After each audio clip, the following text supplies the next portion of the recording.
The fire was already licking at the rafters when the first engine rounded the curve of Lookout Mountain Avenue.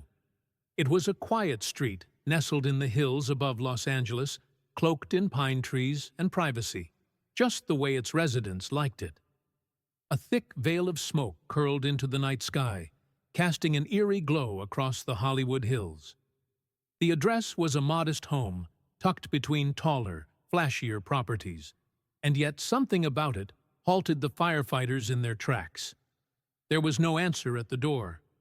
Neighbors huddled outside in robes and slippers, whispering and pointing, but no one could say for sure who lived there anymore. He was a man of mystery, a ghost in broad daylight. Inside, the flames danced and hissed, consuming decades of memory and silence. When they finally found the body, the driver's license read William Alexander de Rothschild. That name hit the air like a thunderclap. The Rothschilds, the banking dynasty? What was one of them doing in a crumbling house at the edge of Laurel Canyon, alone, surrounded by dust and decaying books? News spread fast. It always does when money, or the illusion of it, is involved. But by sunrise, something didn't sit right. The home wasn't what anyone would expect for a man of vast wealth. No guards, no luxury finishes. Just faded wallpaper and furniture that hadn't been fashionable since the Nixon era. Journalists came sniffing. Neighbors kept asking the same question. Who was William de Rothschild? Really? The answers wouldn't come easily. Not from public records. Not from the ashes. But one thing was certain. Behind that door lived a man who had rewritten his own history and taken the truth with him into the fire. Little did they know, the real story had started not in Los Angeles, not in luxury, but in the unlikeliest of places, decades before. And he wasn't born William de Rothschild at all. Long before the name Rothschild entered his vocabulary, the boy who would one day borrow it was just Billy Kaufman, a quiet kid with thick glasses and a fascination for machines.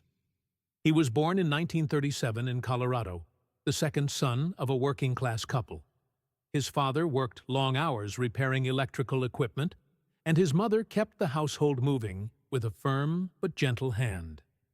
When the war came, the Kaufmans packed up and moved west like so many American families, chasing opportunity and stability.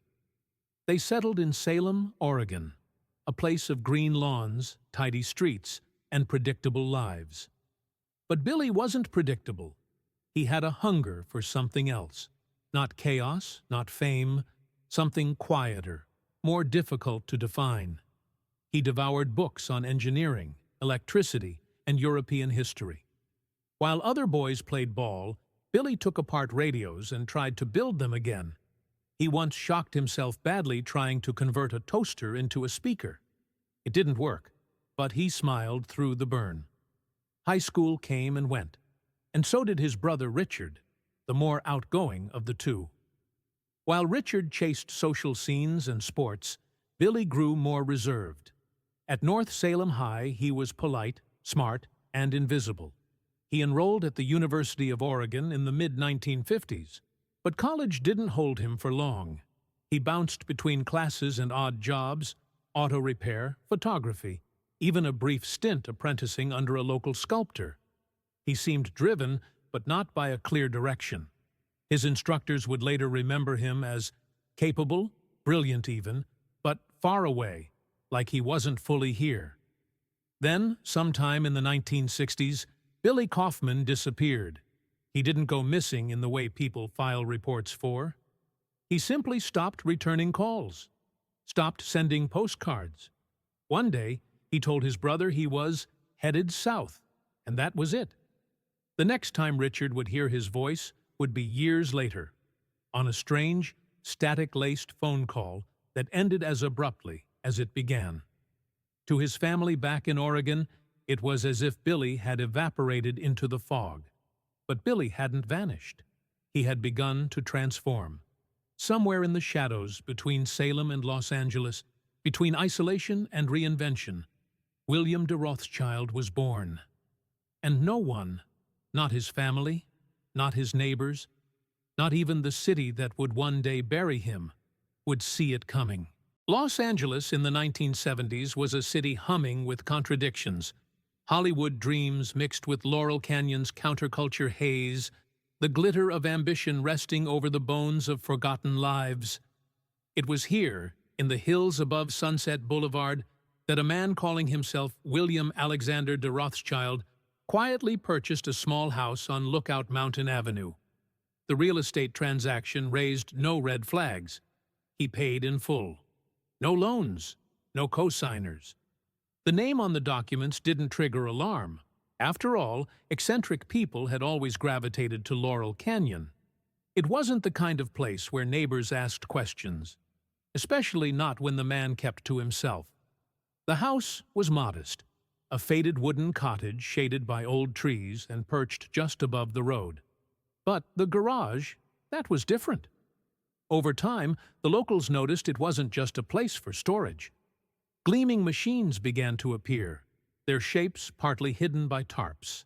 A red Ferrari, a deep blue Jaguar E-Type, a Porsche from the 60s.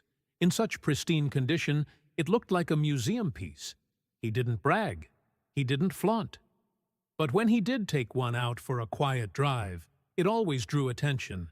Neighbors started to whisper, "That's William de Rothschild," one would say, half curious, half impressed. "As in the Rothschilds?" another would ask. He never confirmed. He never denied. And in that silence, the myth began to form. He wore fine clothes, though never flashy. Italian shoes, crisp shirts, a silver watch that caught the light just enough to hint at value. At the grocery store, he paid in cash. At the post office, he used no return address. When contractors came to fix the roof or repaint the shutters, he was polite, but distant. Always Mr. de Rothschild, never Bill or William. He didn't host parties, but the faint sound of classical music often drifted from his windows at night. Mahler, Chopin, sometimes strange experimental pieces no one could name. Some believed he was a retired financier. Others whispered CIA. A few swore they'd seen celebrities visit once or twice in the 80s, though no one could say who. Yet despite all the conjecture, no one really knew him. That wasn't an accident. He kept the world at arm's length, just close enough to feed the story, never close enough to confirm or deny it. And the name he had taken, Rothschild, carried just enough gravity to keep questions at bay. But not forever, because every illusion, no matter how carefully crafted, eventually meets the one force it can't outrun: time. By the early 2000s, the man on Lookout Mountain Avenue was no longer just a local mystery.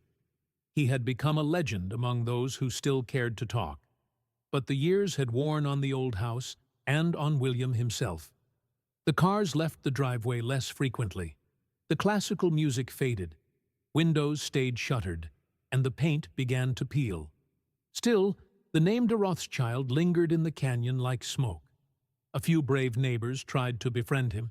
He was never rude. In fact, he was unusually kind in a soft, outdated way, always offering a nod, a thank you, sometimes a gentle smile.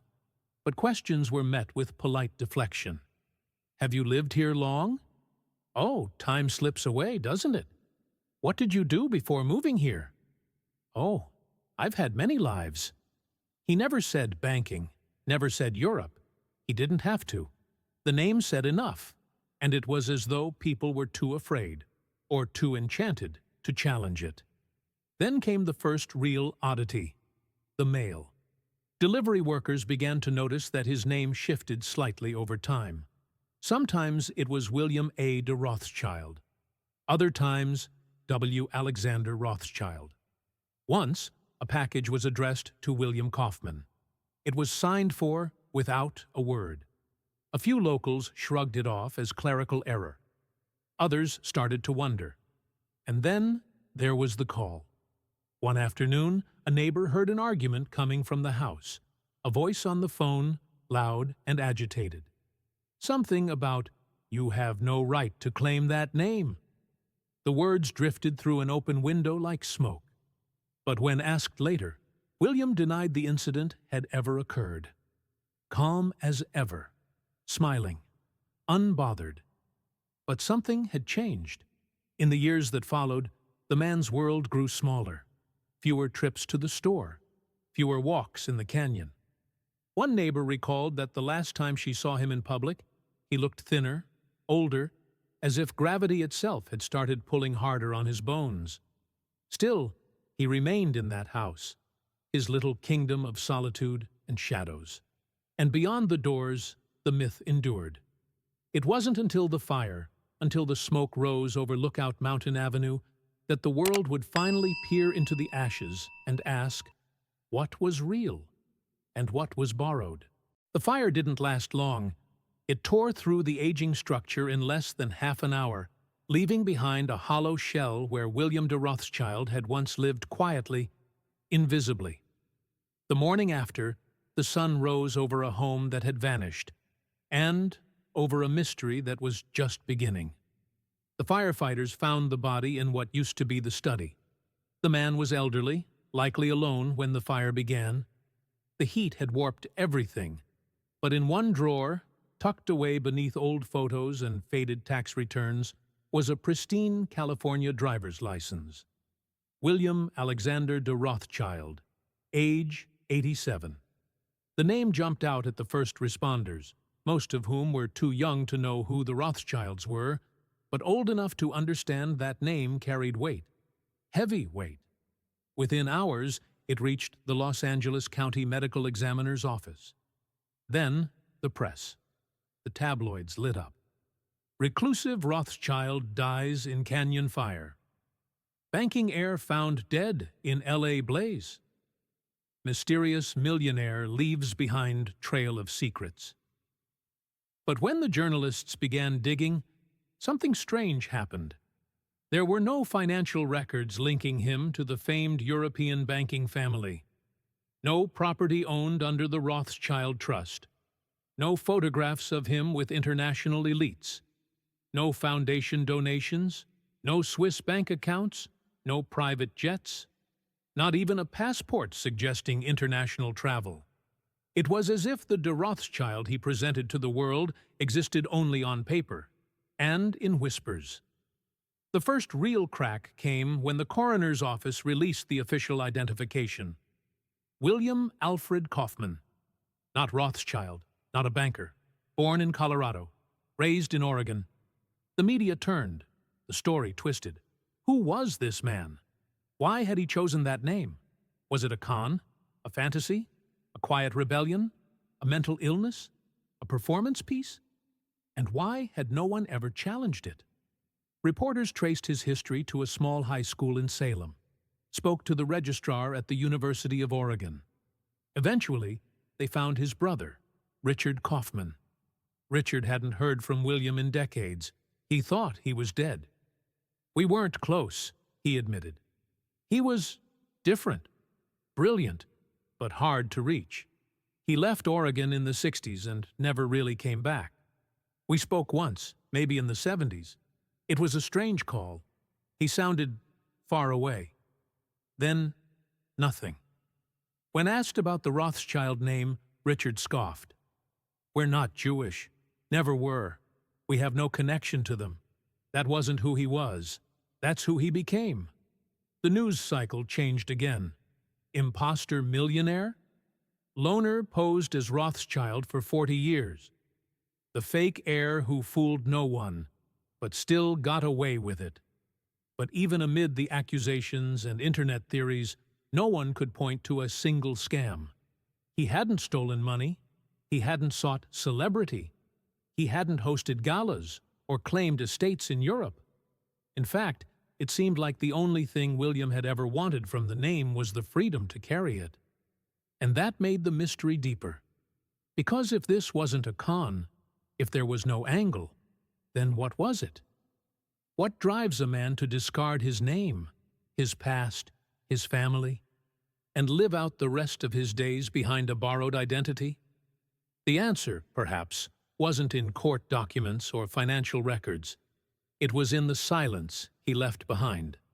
The home on Lookout Mountain Avenue was eventually boarded up. Weeks passed. Journalists came and went. Treasure hunters probed through charred remains, hoping for a clue, a letter, a journal, anything that might explain why a man would choose to become someone else and never admit it out loud.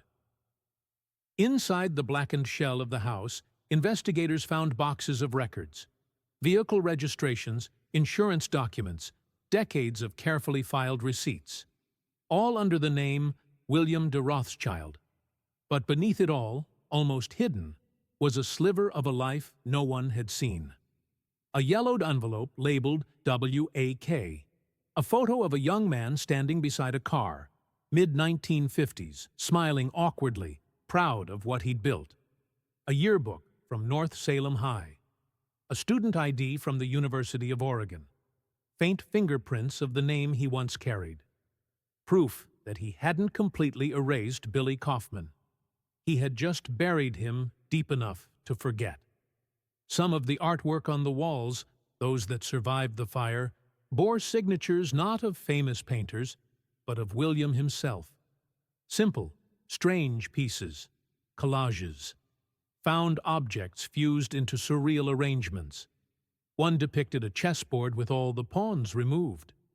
Another showed a man made of gears, walking through a glass city. They were quiet, eerie, lonely things. No gallery had ever shown his work. No critics had ever reviewed it. But someone had made it, piece by piece, in the stillness of that canyon home. There were also letters, unsent. One addressed to Richard, the brother who believed he'd been dead for 40 years.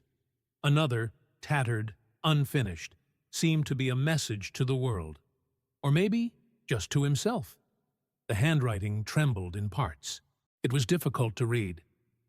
I chose the name because no one would ask who I was if they thought they already knew. I never wanted to lie. I just didn't want to be found. There is a freedom in disappearing, in becoming something no one can touch. Then it trailed off. No signature, no date. The coroner's report listed his death as accidental. Heart failure, complicated by smoke inhalation.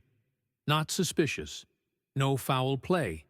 Just a quiet ending to a quietly constructed life. The house was sold months later to a young filmmaker who had no idea what had happened there. And the name William de Rothschild faded again. This time, for good.